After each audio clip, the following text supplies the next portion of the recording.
राजीनाम्याची मागणी केलेली आहे। राष्ट्रवादी काँग्रेसच्या राष्ट्रीय अध्यक्ष आणि राज्याच्या पहिला महिला उपमुख्यमंत्री आदरणीय सुनेत्रावहिनी पवार यांच्या संदर्भात काँग्रेस पक्षाच्या नेत्यांनी जे वक्तव्य केलं त्याचा जाहीर निषेध करण्यासाठी राष्ट्रवादी काँग्रेसचे सर्व जिल्ह्यातले पदाधिकारी मोठ्या संख्येने आलेले आहेत। राज्यभरामध्ये या सगळ्या गोष्टीचा निषेध होतोय।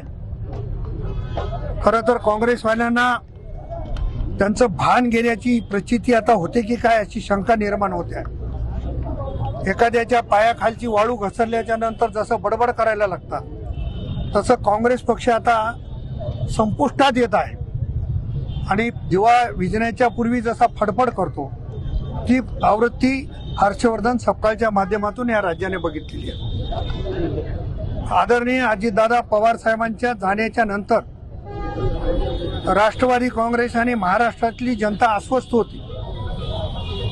राष्ट्रवादी काँग्रेसचे आमदार, महायुतीचे आमदार, महायुतीचे नेते यांच्या आग्रहास्तव आदरणीय सुनेत्रा वहिनींनी झालेलं दुःख विसरून उपमुख्यमंत्री पदाची जबाबदारी स्वीकारली।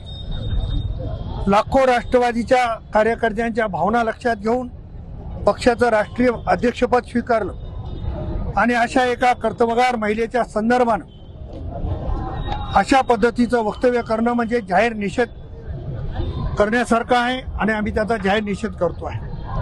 काँग्रेसच्या प्रदेशाध्यक्षांनी तात्काळ राष्ट्रवादीची आदरणीय सुनेत्रा वहिनींची आणि महाराष्ट्राची माफी मागावी, अन्यथा त्यांना आम्ही तर नांदेड जिल्ह्यात फिरू देणार नाही, पण महाराष्ट्रात राष्ट्रवादीचे पदाधिकारी कुठेही त्यांना फिरू देणार नाहीत एवढे या निमित्तानं सांगणार आहे। एकेकाळी आदरणीय इंदिराजी गांधी यांच्या संदर्भानं असाच उल्लेख केलेला होता।